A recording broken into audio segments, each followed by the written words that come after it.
This one's on a similar kind of topic. Hasn't got a title. Something I wrote to perform at a slam. And I won. So, right. You didn't. I fucking did. You didn't.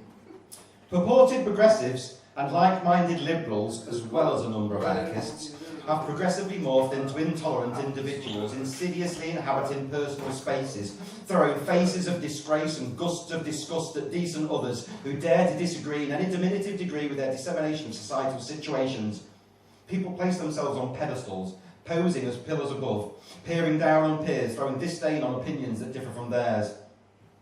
Knee-jerk reactions are numerous. Conclusions often devoid of any consideration of context. Many moralistic mouthpieces failing to regard another person's actual intentions, legitimate concerns, or their personal life experiences.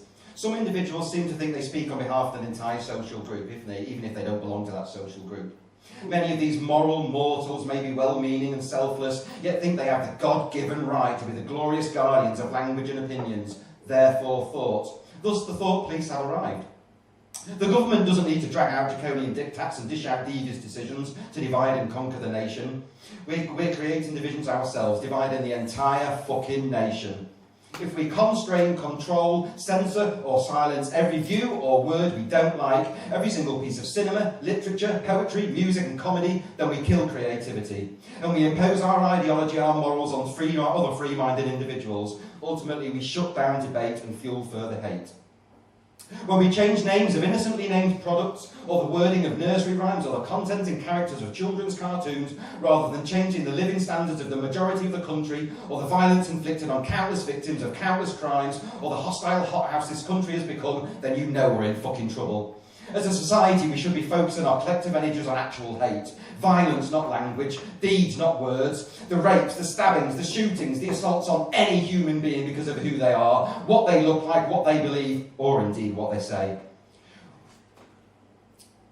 We're forgetting the real struggles, the true terrors and troubles, the real hatred and violence in the world that's almost always met with silence, ignored, unheard.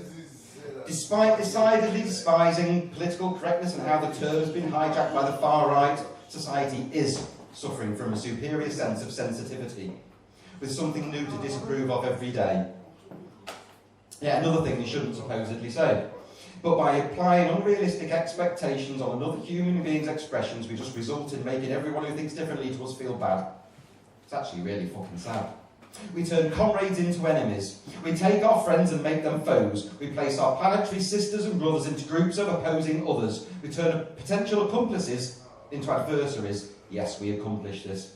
Quite convenient for any government, the populace distracted by arguing with one another.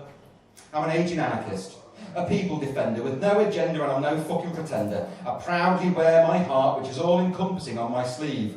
I realise that my idealistic yet real simplistic ideals may indeed be out of reach, but I just believe everyone and everything should be free, and that includes speech, the fundamental civil liberty. And fuck the government, the media, and the monarchy. Thank you.